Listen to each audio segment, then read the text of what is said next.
गुजरात में भारतीय जनता पार्टी इस चुनाव में बुरी तरह से हार रही है और इस हार के डर से वो इतनी बौखला गई है, इस तरह की हरकतों पे उतर आई है जिसकी कल्पना नहीं की जा सकती। आज के दौर में भारतीय जनता पार्टी ने आम आदमी पार्टी के उम्मीदवार को किडनैप कर लिया है। सूरत ईस्ट से आम आदमी पार्टी के उम्मीदवार हैं कंचन जरीवाला जी। कंचन जरीवाला जी को हार के डर से भारतीय जनता पार्टी को वो हराने वाले हैं सूरत ईस्ट से, वहाँ पे हार के डर से वहाँ भारतीय जनता पार्टी के गुंडों ने किडनैप कर लिया है। कल से कंचन जरीवाला जी गायब हैं, उनका फ़ोन स्विच ऑफ आ रहा है, उनका परिवार गायब है। कल आखिरी बार वो चुनाव आयोग के दफ्तर में देखे गए थे जहां वो अपने नॉमिनेशन की स्क्रूटनी कराने गए थे। स्क्रूटनी का मतलब यह है कि अपने कागज़ पत्र जो फॉर्म जमा कराते हैं कैंडिडेट, वो चेक कराते हैं जाके, तो स्क्रूटनी कराने गए थे कल वो वहाँ पे। और स्क्रूटनी के दौरान उन पर, उनके प्रस्तावकों पर, उनकी जो टीम वहाँ गई हुई थी उस पर तरह तरह से दबाव डाला गया। बीजेपी के गुंडों ने वहाँ पे दबाव डाला कि आप अपना नॉमिनेशन वापस लीजिए। जब उन्होंने नहीं माना तो बीजेपी के गुंडों ने वहाँ मौजूद आरओ पे तरह तरह से दबाव डाला कि इनका नॉमिनेशन कैंसिल कीजिए। लेकिन क्योंकि उनका नॉमिनेशन पूरी तरह से कानून के अनुरूप था, पूरी तरह से नियम कानून के हिसाब से था, जिसको आरओ उनके तमाम दबाव के बावजूद कैंसिल नहीं कर सके, तो उसके बाद जैसे ही वो स्क्रूटनी करके बाहर निकले, अपने पेपर्स की स्क्रूटनी करा के चुनाव आयोग के आरओ के दफ्तर से बाहर निकले, उसके बाद से बीजेपी के गुंडे उनको उठा के ले गए और तब से उनका कोई अता पता नहीं है। उनका फ़ोन स्विच ऑफ आ रहा है लगातार। ये लोकतंत्र के लिए बहुत खतरनाक घटना है। उन पे पहले से दबाव डाला जा रहा था कि वो पर्चा ना भरें, लेकिन पर्चा भरा तो स्क्रूटनी उनके नॉमिनेशन कैंसिल कराने की कोशिश की, और जब नॉमिनेशन भी उनका कैंसिल नहीं हुआ, वापस नहीं लिया उन्होंने और कैंसिल नहीं हुआ, तो अब उनका किडनैप कर लिया गया है। ये बहुत खतरनाक है। कल से हमारी पूरी टीम गुजरात में वहाँ के चुनाव आयोग के संपर्क में है। चुनाव आयोग वहाँ के जो सीईओ हैं वो बार बार आश्वासन दे रहे हैं कि हमने डीएम को कहा है, एसपी को कहा है, लेकिन कोई उसका नतीजा नहीं निकला है। अभी तक ये पता नहीं चला है। ये बहुत खतरनाक है। हमारे देश का चुनाव आयोग निष्पक्ष चुनाव के लिए जाना जाता है, लेकिन ऐसे समय में अगर एक लीडिंग पार्टी का कैंडिडेट दूसरी पार्टी द्वारा किडनैप करा लिया जाता है तो फिर निष्पक्षता कहाँ रह गई, फिर इफेक्टिवनेस कहाँ रह गई, कहाँ रह गई उसकी जो प्रभावशाली चुनाव आयोग है हमारा।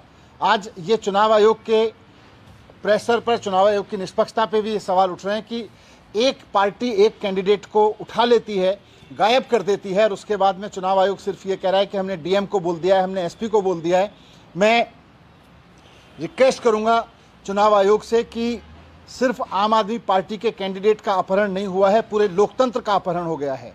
आज के दौर में अगर कैंडिडेट को अपहरण कर लिया जाएगा, अगर चुनाव नहीं लड़ने दिया जाएगा, अगर चुनाव लड़ने के लिए कोई बाजिद हो और पूरी तरह से सक्षम हो तो उसका अपहरण कर लिया जाएगा, तो फिर चुनाव के मसले ही क्या रह गया, चुनाव के मायने क्या रह गए।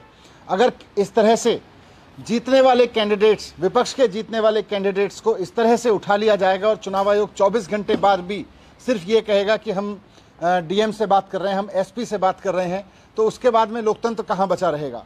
तो मैं चुनाव आयोग से अपील करना चाहता हूँ कि बहुत खतरनाक स्थिति है ये गुजरात में, पूरी तरह से इसको संज्ञान में ले और पूरी प्रायोरिटी के साथ, जैसे उनकी जिम्मेदारी है कि चुनाव आयोग की पूरी मशीनरी ठीक से काम करे, निष्पक्ष रूप से काम करे, वैसे उनकी जिम्मेदारी भी है कि किसी तरह का दबाव किसी कैंडिडेट पे ना हो और इस तरह की घटना किसी कैंडिडेट को अपहरण करने की ना हो। आज भारतीय जनता पार्टी ने जो कैंडिडेट का अपहरण किया है वो लोकतंत्र का अपहरण है। मैं मुख्य चुनाव आयुक्त से मिलने का मैंने समय मांगा है। मैं जैसे ही वो समय देंगे मैं उनके पास भी इस रिक्वेस्ट को लेके जाऊंगा। आपके माध्यम से भी मैं कहना चाहता हूं कि मुख्य चुनाव आयुक्त तुरंत इस मामले को इमरजेंसी के रूप में संज्ञान में लें। एक राज्य के विधानसभा चुनाव में एक लीडिंग पार्टी के कैंडिडेट का अपहरण चुनाव के पॉइंट ऑफ व्यू से कोई सामान्य घटना नहीं है, बहुत बड़ी घटना है। इसको ये ना लें कि हमने डीएम को कह दिया, एसपी को कह दिया है। तुरंत वहाँ हरकत में आके पूरी की पूरी मशीनरी लगा के हमारे कैंडिडेट को ढूंढने में और जिनके भी वो कब्जे में उनसे छुड़ाने में मदद करें। Thank you.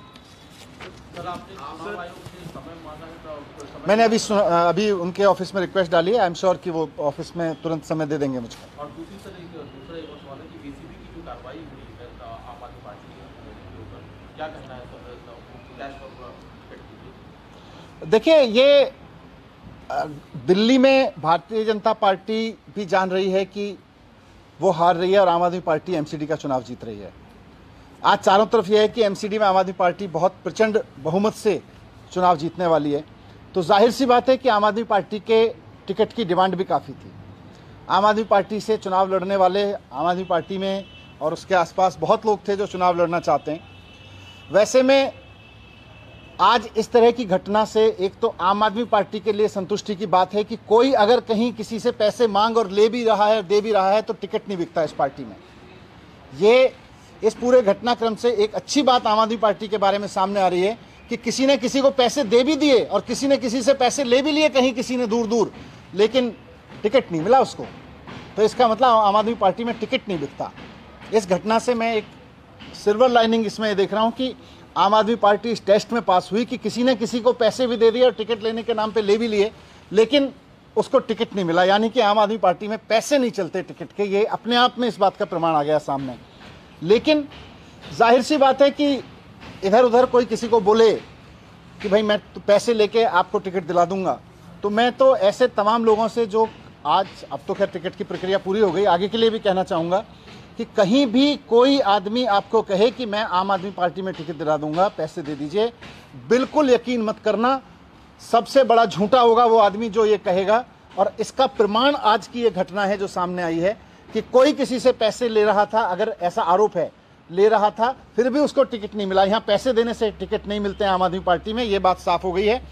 इस मामले में मैं ये कहूँगा कि पूरी निष्पक्ष जांच हो और जिसने भी, अगर किसी ने टिकट दिलाने के नाम पे किसी को धोखा दिया, पैसे लिए, आम आदमी पार्टी का कोई किसी जगह था, उसका दुरुपयोग करने की कोशिश की, उसके खिलाफ सख्त से सख्त कार्रवाई होनी चाहिए। जी, लेकिन लिंक जो है विधायकों से जोड़ने की बात कही जा रही है। 2 विधायकों के नाम एक तरीके से आ रहे हैं इसी। अभी तो ईसीबी की जांच चल रही है, ईसीबी से सामने आ जाएगा। लेकिन मुझे ये पता है कि विधायकों ने भी ऐसे किसी आदमी के नाम का तो रिकमेंडेशन हमको किया नहीं था।